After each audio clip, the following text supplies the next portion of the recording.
Movie super sir, mass picture 100 days ಪಕ್ಕ. ಓಮ್ ಆದ್ಮೇಲೆ next Bhairathi Ranagal sir, Guinness record ಬರ್ಕೊಂಬಿಡಿ. Sudeep sir fan ನಾನು, ಬಟ್ ಶಿವನ್ ಕ್ರೇಜು ಆಲ್ಮೋಸ್ಟ್ ಓಮಿಂದನೂ ನೋಡ್ಕೊಂಡು ಬಂದಿದ್ದೀವಿ. ತುಂಬ ಚೆನ್ನಾಗಿದ್ದಾರೆ. ಆ್ಯಂಡ್ ಸುದೀಪ್ ಸರ್ಗೆ ಒಂದು ಸೋದರ ಥರ ಇದ್ದಾರೆ. ಸೊ ಭೈರತಿ ರಣಗಲ್ ಒಂದು ಒಳ್ಳೆ ಎಕ್ಸ್ಪೆಕ್ಟೇಷನ್ ಇತ್ತು ನನಗೆ, ಒಂದು ಬೇರೆ ಲೆವೆಲ್ಗೆ ಹೋಗುತ್ತೆ ಅಂತ. ಬಟ್ ಅದಕ್ಕೂ ಮೀರಿದೆ ಕನ್ನಡ ಚಿತ್ರರಂಗದ ಮೈಲಿಗಲ್ಲು ನಾಟ್ಯ ಸಾರ್ವಭೌಮ ಡಾಕ್ಟರ್ ಶಿವರಾಜ್ ಕುಮಾರ್ ಅಂತ ಹೇಳಕ್ಕೆ ಇಷ್ಟಪಡ್ತೀನಿ. ಸಿನಿಮಾ 100 ದಿನ ಓಡುತ್ತೋ ಇಷ್ಟು ದಿನ ಓಡುತ್ತೋ ಗೊತ್ತಿಲ್ಲ, ಆದರೆ ಕರ್ನಾಟಕಕ್ಕೆ ಒಬ್ಬರೇ ಶಿವರಾಜ್ ಕುಮಾರ್. ಸಿನಿಮಾ ತುಂಬ ಜನಕ್ಕೆ ಜೀವನ ಕೊಟ್ಟಿದೆ. ಶಿವರಾಜ್ ಕುಮಾರ್ ಅವರಿಗೆ ಜೈ. ಯಾವತ್ತು ಶಿವಣ್ಣ ಸುದೀಪಣ್ಣ ಫ್ಯಾನ್ಸ್ ಒಟ್ಟಿಗೆ ಇರ್ತೀವಿ. ಮೂವಿ ತುಂಬ ಅದ್ಭುತವಾಗಿದೆ. ಶಿವಣ್ಣನ ಆ್ಯಕ್ಟಿಂಗ್, ಕಣ್ಣಲ್ಲೇ ಆ್ಯಕ್ಟಿಂಗ್ ಮಾಡ್ತಾರೆ. ಅವ್ರ ಲುಕ್ ಗೆಟಪ್ ನೋಡೋಕ್ಕೆ ಅದ್ಭುತವಾಗಿದೆ. ಅದು 2.25 ಗಂಟೆ ಹೆಂಗೋಯ್ತು ಅಂತಲೇ ಗೊತ್ತಾಗೋದಿಲ್ಲ. ಮೂವಿ ಚೆನ್ನಾಗಿ ತುಂಬ ಕ್ಯಾರಿ ಮಾಡಿದ್ದಾರೆ. ನರ್ತನ ಡೈರೆಕ್ಷನ್ ತುಂಬ ಚೆನ್ನಾಗಿದೆ. ಫಿಲಮ್ 100 ಡೇಸ್ ನೋಡಂಗೆ ಇಲ್ಲ, ಸೂಪರ್ ತುಂಬ ಚೆನ್ನಾಗಿದೆ, ಫಸ್ಟ್ ಕ್ಲಾಸ್ ಆಗಿದೆ. ನನ್ನ ಮುಖದಲ್ಲಿರೋ ಖುಷಿನೇ ಕಾಣ್ತಾ ಇದ್ದೀನಿ ನಿಮಗೆ ಮೂವಿ ಹೆಂಗೈತೆ ಅಂತ. ಸರ್ ಹಾಲು ಕುಡಿತಾ ಇದೀವಿ ಮನೆಗೆ ಹೋಗಿ. Nartan sir thank you. Kannada movie ಅದಿರಿపోయింది. ಸೂಪರ್ ಚೆನ್ನಾಗಿದೆ ಪಿಕ್ಚರ್, ಎಲ್ಲರೂ ಬಂದು ನೋಡೋ ಅಂತ ಪಿಕ್ಚರ್ ಇದು. ಮೂವಿ ಚೆನ್ನಾಗಿದೆ. ಮಣ್ಣ ಸೂಪರ್ ಫೈಟು, ಡೈಲಾಗ್ ಡೆಲಿವರಿ ಎಲ್ಲ ಸಖತ್ತಾಗಿ ಮಾಡಿದ್ದಾರೆ. ಫಿಲಮ್ 2 ಸಲ ನೋಡಿ 10 ಸಲ ನೋಡಿ ಬೇಜಾರಾಗಲ್ಲ, ಸೂಪರ್ ಆಗಿದೆ ಅಣ್ಣ ಲುಂಗಿ ಉಟ್ರೆ ರಣಗಲ್ಲು. ಪಕ್ಕದ ಮನೆ ಅಂಕಲ್ ನಮ್ಮ ಬಾಸ್ ರಣತಿ ಬೈರ್ಗಲ್ಲು. ಅಲ್ಲ ಹೀರೋಯಿನ್ ಒಂದು ರೊಮ್ಯಾಂಟಿಕ್ ಸೀನಾರು ಕೂಡ ನೋಡೋಣ.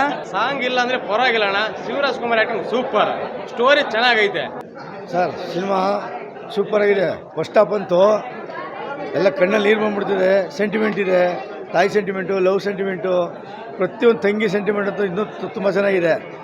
Second half first sentiment, second ಹಾಫಲ್ಲೂ mass dialogue, mass expression, making ಇರ್ಬೋದು, ಡೈಲಾಗ್ ಇರ್ಬೋದು, ಸೂಪರಾಗಿ ಮಾಡಿದ್ದಾರೆ ನಮ್ಮ ಶಿವರಾಜ್ ಕುಮಾರ್ ಅವರು. ಈಗ ಮೊದಲು ಮಫ್ತಿ, ಈಗ ಭೈರತಿ ರಣಗಲ್ಲು. ಮುಂದೆ ಕಂಟಿನ್ಯೂಟಿ ಬರ್ತಾ ಇದೆ, ಮುಂದೆ ಕಾದು ನೋಡಬೇಕು. ಅದು ಸಿನಿಮಾನು ಬರಲಿ ಅಂತ ಕೇಳ್ತಾ ಇದ್ದೀವಿ. ಮುಳ್ಳಿ ಎಂಟ್ರಿ ಆಗ್ತಾ ಇದ್ದಾರೆ. ಸೂಪರ್ ಇದೆ cinema sir, all the best. AK-47 ಥರ ಪಿಕ್ಚರ್ ಐತೆ. 100 ಡೇಸ್ ಓಡ್ತೈತೆ ಇದೇ ಟಾಕೀಸ್ ಒಳಗೆ. ಒಳ್ಳೆ ಸಿನಿಮಾ ಮಾಡಿದ್ದಾರೆ. ಶಿವಣ್ಣ AK-47 ಯಾವ ಥರ ಮುಚ್ಚಿಡ್ಕೊಂಡವ್ರೆ ಅದೇ ಥರ ಮುಚ್ಚಿಡ್ಕೊಂಡವ್ರೆ. ಮುಫ್ತಿ ಬ್ಲಾಕ್ ಬಸ್ಟರ್, ಭೈರತಿ ರಣಗಲ್ ಇನ್ನೂ super.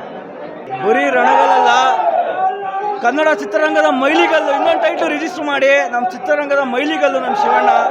Mass god doctor Shivaraj ಕುಮಾರ್ಗೆ ಹಾಯ್ ಹಲೋ ನಮಸ್ತೆ ಎಲ್ರಿಗೂ. Ranagal, Bhairathi Ranagal, this was a really amazing story ಅಂತ ಹೇಳ್ಬೋದು. ಎಷ್ಟು ಚೆನ್ನಾಗಿ ಪ್ರೇಕ್ಷಕರಿಗೆ ಒಂದು ಹೊಸ ನಾವು ಆ್ಯಕ್ಚುಲಿ ಇವಾಗ ಇತ್ತೀಚಿನ ಮೂವಿಗಳಲ್ಲಿ ನಾವು ನೋಡ್ತಾ ಬಂದ ಹಾಗೆ ಅದೇ ರಿಪೀಟೆಡ್ ವಿಲನ್ಸ್ ಯಾರನ್ನೂ ನೋಡ್ತೀವಿ, ಅದೇ ರಿಪೀಟೆಡ್ ಏನೋ ಒಂದು ಮುಖಗಳನ್ನ ನೋಡ್ತಾ ಇರ್ತೀವಿ. ಬಟ್ ಇಲ್ಲಿ ಕೆಲವರು ಹೊಸ ಮುಖಗಳನ್ನ ಪರಿಚಯ ಮಾಡೋದ್ರ ಜೊತೆಗೆ ಒಂದು ಒಳ್ಳೆ ಅವಕಾಶಗಳನ್ನ ಕೂಡ ಅವ್ರಿಗೂ ಕೊಟ್ಟಿದ್ದಾರೆ. ಅವರು ಅದ್ಭುತವಾಗಿ ಅದನ್ನು ನಿರ್ವಹಿಸುವಂಥ ಭರದಲ್ಲಿ ಕೂಡ ಅವರು ಯಶಸ್ವಿಯಾಗಿದ್ದಾರೆ. ಸೊ ನಾನು ಎಲ್ಲ ಕನ್ನಡ ಪ್ರೇಕ್ಷಕರಿಗೆ ಕೇಳ್ಕೊತೀನಿ, ನನ್ನ ಕರ್ನಾಟಕದ ಜನತೆಗೆ ಕೇಳ್ಕೊತೀನಿ, ದಯವಿಟ್ಟು ಈ ರೀತಿಯ ಮೂವಿಗಳಿಗೆ ಬೆಂಬಲವನ್ನು ಕೊಡಿ. ಅತ್ಯದ್ಭುತವಾಗಿದೆ, ಪೈಸಾ ವಸೂಲ್ ಮೂವಿ. ಆನಂದ್ ಫಿಲಮಿಂದ ಅವರು ಯಾವ ಥರ ಎನರ್ಜಿಟಿಕ್ ಆಗಿ ಮಾಡ್ತಾಯಿದ್ರು, ಇವಾಗಲೂ ಅದೇ ಪವರು, ಅದೇ ಕಲರು, ಆ ಕಣ್ಣಲ್ಲೇ ಸಾಕು ಸರ್, ಆ ಕಣ್ಣಲ್ಲೇ ಸಾಕು ಅವ್ರ ಸಿನಿಮಾ.